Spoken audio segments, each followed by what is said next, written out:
हाँ Shivam, king of the world का finish design चोरी हो गया है। दृष्टि ने घबराए हुए स्वर में कहा। क्या? खैर, तुम मेरी बात सुनो। देखो, घबराओ मत, मैं अभी वहां पहुंच रहा हूं, शिवम ने एक गंभीर अभिव्यक्ति के साथ कहा। उस पल के दौरान उसने सुना कि कॉल के दूसरी छोर पर कितना शोर था। ऐसा लग रहा था कि कंपनी में पहले ही हलचल मच गई है। दृष्टि ने भी कॉल काट दिया था। विकट स्थिति के बिंदुओं को जोड़ते हुए शिवम थोड़ा सा झुंझलाया। चूंकि कल गहनों की प्रदर्शनी का दिन था, इसलिए दृष्टि को नीचा दिखाने के लिए किंग ऑफ द वर्ल्ड की चोरी की योजना स्पष्ट रूप से किसी के द्वारा बनाई गई थी। नारंग कॉरपोरेशन की भव्यता को ध्यान में रखते हुए ये चोरी का एक साधारण मामला नहीं लग रहा था, क्योंकि कीमती नारंग एम्पायर के टावर ने हर कमरे और गलियारे में निगरानी के लिए अनगिनत सीसीटीवी कैमरा लगवाए थे। सर, आप इस सूट को नहीं खरीदने वाले हैं ना? यदि आपका कोई अन्य प्रश्न है तो हम अगली बार फिर से आपसे संपर्क करेंगे, पुरुष कर्मचारी ने अधीरता से कहा, सारी बातचीत को उस एक ही वाक्य से समाप्त करने के उद्देश्य से। सबसे पहले उसका इरादा शिवम जैसे बेकार ग्राहक के साथ अधिक समय बिताने का नहीं था। आज उसने जो दिखाया वो महज औपचारिकता थी। पुरुष कर्मचारी को अपना बैंक कार्ड देते हुए शिवम ने कहा, जी नहीं, मैं इसी सूट को खरीदूंगा। अभी मेरे पास कुछ जरूरी काम आ गया है, इसलिए ये कार्ड रखो और सभी औपचारिकताओं को जल्द से जल्द पूरा करो। इस कार्ड के पासवर्ड में 6 शामिल हैं। जब आप बाकी प्रक्रियाओं को पूरा कर लें तो मुझे कॉल करें। शिवम तुरंत घूमा और अपनी बात खत्म करके वहां से चला गया। सर, एक मिनट, अरे रुकिए सर, बात तो सुनिए। पुरुष कर्मचारी ने शिवम के हाथ में से बैंक कार्ड लिया और दंग रह गया। आप बड़े होने का नाटक क्यों कर रहे हैं? क्या आपको सच में लगता है कि आप मालिक हैं? यदि आप केवल एक बैंक कार्ड फेंक कर 3.5 करोड़ का घर खरीद सकते हैं तो इस समाज में बैंक कार्ड किसके पास नहीं होगा? पुरुष कर्मचारी ने शिकायत करना जारी रखते हुए तिरस्कार का भाव प्रकट किया, लेकिन जब उसने अपने हाथ में बैंक कार्ड साफ देखा तो वो मौके पर ही सहम गया। आखिरकार सोने से जड़े इस ब्लैक बैंक कार्ड को दिल्ली फाइनेंस बैंक के वीआईपी कस्टमर्स के लिए कस्टम बनाया गया था। ये नहीं हो सकता है ना? क्या ये सच में डीएफबी का ब्लैक गोल्ड डेबिट कार्ड है? पुरुष कर्मचारी ने अविश्वास में कहा। एक व्यक्ति के रूप में जो इतने सालों से उद्योग में काम कर रहा था, वो स्वाभाविक रूप से इस विशिष्ट कार्ड के अस्तित्व के बारे में जानता था। ये कार्ड बैंक द्वारा बड़े ग्राहकों के लिए कस्टम बनाया गया था, जिनके पास करोड़ों की बचत थी, जो किसी की हैसियत के प्रतीक के रूप में खड़ा था। इसके अलावा दिल्ली और उसके आसपास के इलाकों के सभी प्रसिद्ध व्यवसायी जिनके पास ये सटीक कार्ड था, वो अपनी खरीदारी के दौरान वीआईपी उपचार का आनंद ले सकेंगे। हालांकि पुरुष विक्रेता शिवम को रोकने की कोशिश में तेजी से नीचे की तरफ भागा, लेकिन ऐसा लग रहा था कि शिवम पहले ही वहां से दूर जा चुका था। सीढ़ियों से नीचे उतरने के बाद शिवम ने रिहायशी इलाके में प्रवेश द्वार पर एक टैक्सी रोकी और सीधे प्रीशियस नारंग एम्पायर के टावर के लिए निकल गया। टैक्सी ड्राइवर ने कार स्टार्ट ही की थी कि शिवम का फोन फिर से बज उठा। नमस्कार मिस्टर शिवम। सर मेरा नाम मानव गुप्ता है।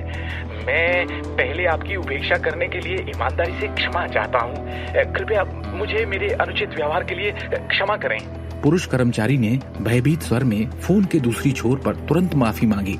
किसी को ये समझना चाहिए कि शिवम जैसा बड़ा ग्राहक उस पुरुष कर्मचारी को उसके बॉस से उसकी भयानक सेवा और रवैये के बारे में शिकायत करने के बाद निकलवा सकता है। शिवम ने शांति से कहा, आपको बस उन चीजों का ध्यान रखने की जरूरत है जिनका मैंने अनुरोध किया था। हाँ सर, मैं इसे तुरंत संभाल लूंगा। मैं वादा करता हूँ कि मैं आज सब कुछ पूरा कर दूंगा। मुझे दूसरा मौका देने के लिए धन्यवाद मिस्टर शिवम। मैं अब आपको परेशान नहीं करूंगा। पुरुष कर्मचारी ने विनम्रता से कहते हुए राहत की सांस ली। शिवम ने फोन काट दिया और फोन काटते ही तुरंत दूसरी कॉल आ गई। ये विक्रम टोकस का कॉल था। निदेशक शिवम, मैं अपनी अक्षमता के लिए क्षमा चाहता हूँ। मैंने आपका दिया हुआ काम पूरी तरह से विफल कर दिया है। जो गहने आपने मुझे दिए थे किंग ऑफ द वर्ल्ड, पता नहीं कैसे चोरी हो गए हैं। विक्रम ने कॉल के दूसरी छोर से घबराहट में कहा। विक्रम ने कहा, मुख्य निदेशक नारंग के व्यवसाय में इस तरह की समस्या पैदा करने के लिए मुझे खेद है। मुझे उम्मीद है कि आप मुझे खुद को साबित करने का एक मौका जरूर देंगे। मैं व्यक्तिगत रूप से इस मामले को कल से शुरू होने वाले गहनों की प्रदर्शनी से पहले संभाल लूंगा। विक्रम घटनाओं में अचानक से आए इस मोड़ से बेहद घबराया हुआ लग रहा है। ये तुम्हारी गलती नहीं है, तुम्हें इसके बारे में चिंता करने की जरूरत नहीं है, शिवम ने शांति से कहा। हाँ, मैं समझता हूं, विक्रम ने उत्सुकता से उत्तर दिया। शिवम ने फोन काट दिया और भौहें चढ़ा दी। हालांकि किंग ऑफ द वर्ल्ड की कीमत लगभग 20 से 30 लाख थी, लेकिन शिवम ने नुकसान के बारे में चिंता नहीं की। दूसरी ओर वो इस बात से गुस्से में लग रहा था कि किसी ने वास्तव में उन गहनों को चुराने की हिम्मत की जो उसने और दृष्टि ने मिलकर बनाए थे। क्योंकि ये पहला टुकड़ा था जिसे दृष्टि ने एक ज्वेलरी डिजाइनर के रूप में डिजाइन किया था, इसका उसके लिए एक अलग महत्व था। इसके अलावा ये सृजन कुछ ऐसा था जो कल आभूषण प्रदर्शनी की सुर्खियों में खड़ा होगा और दृष्टि को एक सफल ज्वेलरी डिजाइनर के रूप में स्थापित कर देगा। सोचने वाली बात यह है कि सच में कोई ऐसा चूहा बिल में छुपा है जो दृष्टि के लिए इस अवसर को बर्बाद करना चाहता था। उस समय शिवम का पूरा शरीर हत्या के इरादे से कांप रहा था और उसकी आंखें गुस्से से जल रही थी। 10 मिनट बाद टैक्सी अंत में कीमती नारंग एम्पायर के टावर पर पहुंची और शिवम सीधा 26वीं मंजिल पर चला गया। कार्यालय भवन में कंपनी के 20 से अधिक वरिष्ठ अधिकारी जमकर बहस कर रहे थे। उनके चेहरे गुस्से से तमतमा रहे थे। दृष्टि नारंग, इस बारे में आपको क्या कहना है? आप इस परियोजना की प्रभारी हैं। कल रात आने के तुरंत बाद उत्पाद कैसे गायब हो गया? कल आभूषण प्रदर्शनी का दिन है। कंपनी ने किंग ऑफ द वर्ल्ड को प्रचारित करने के लिए पहले ही बड़ी मात्रा में संसाधन खर्च किए हैं। अब जब तैयार उत्पाद चोरी हो गया है तो आप स्थिति से कैसे निपटेंगे? क्या आप यही चाहती हैं कि ऐसी हरकत से आप हमारी कंपनी को हंसी के पात्र में बदल दें? मुझे तो लगता है जरूर आपने किसी बाहर के आदमी के साथ मिलकर इस घटना को अंजाम दिया है। आखिरकार गहनों के इस टुकड़े की कीमत लाखों में है। कंपनी के सभी उच्च अधिकारियों ने दृष्टि को ठिठुरते हुए देखा और दया के बिना जंगली अनुमान और आरोप लगाते रहे। हर किसी के आरोपों के तहत अपना बचाव करने में असमर्थ दृष्टि अपनी सीट पर बेबसी बैठी रही और उन सबको एक लाचार अभिव्यक्ति के साथ देखती रही। यदि आपके पास सबूत नहीं है तो बकवास करना बंद कर दें। शिवम कार्यालय में चला आया और अंदर आते हुए उसने शांति से कहा, शिवम गांधी, तो आखिरकार नकारा निकम्मा दामाद आ ही गया।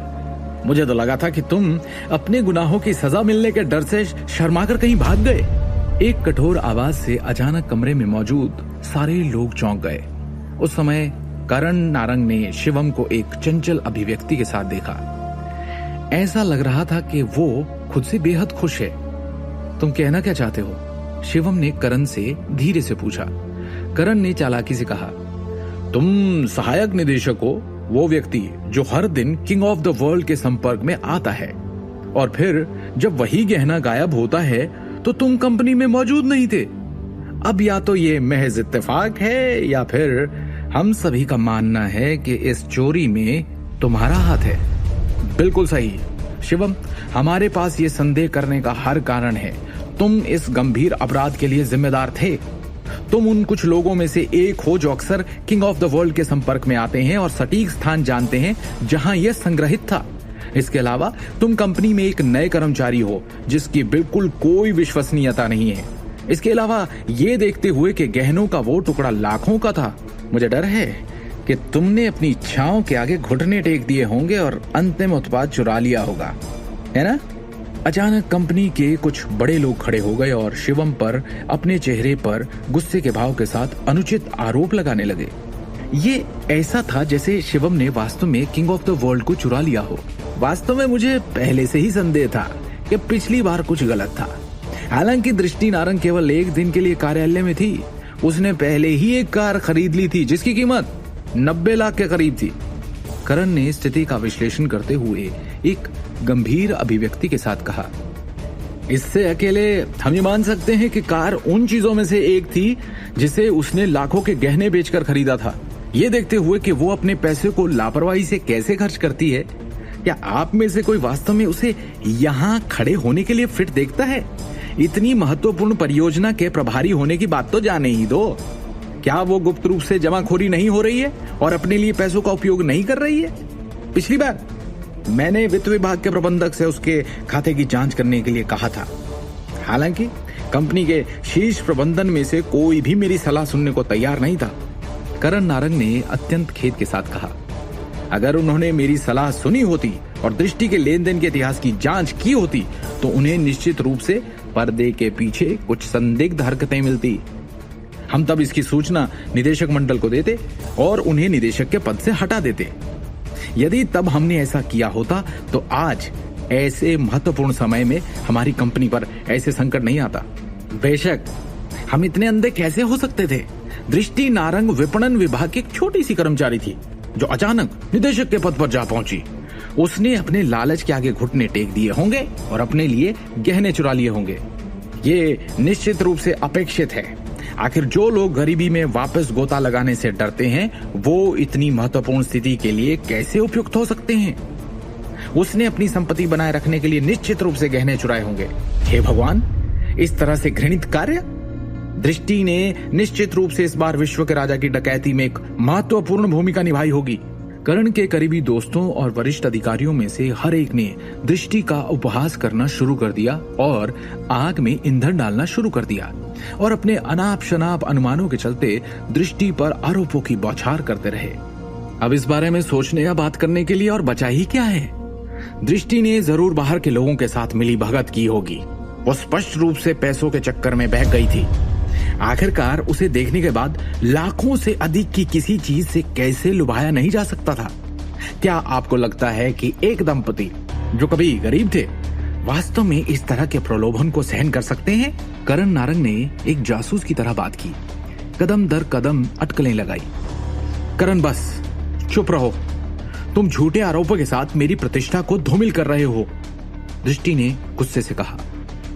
आज काम पर पहुंचने पर दृष्टि पहली थी जिसे पता चला कि तिजोरी में से किंग ऑफ द वर्ल्ड गायब हो गया था। अपने सदमे के क्षण के बावजूद उसने तुरंत सारे सीसीटीवी कैमरों को देखने का तर्कसंगत निर्णय लिया। हालांकि उसने पाया कि कंपनी के सभी सीसीटीवी कैमरास पिछली रात को जानबूझकर बंद कर दिए गए थे। इसके अलावा बिजली के कमरे में से बिजली के तार भी कुछ समय के लिए काट दिए गए थे। ऐसा लग रहा था जैसे किसी ने इस डकैती की योजना पहले से ही बना ली हो। लेकिन किसने? आखिर किसने पहले से ही योजना बनाकर किंग ऑफ द वर्ल्ड को गायब किया होगा? क्या इस चोरी के कारण अब दृष्टि का नाम मिट्टी में मिल जाएगा या शिवम उसके नाम पर उछला कीचड़ साफ कर देगा? क्या शिवम पता लगा पाएगा कि ये चोरी किसने की और दृष्टि के सपने को वापस पूरा करने में उसकी मदद कर पाएगा, या दृष्टि का ये सपना हमेशा हमेशा के लिए टूट जाएगा? शिवम द हिडन वॉरियर के सारे एपिसोड्स को सुनने के लिए डिस्क्रिप्शन में दी लिंक से डाउनलोड करें पॉकेट FM ऐप।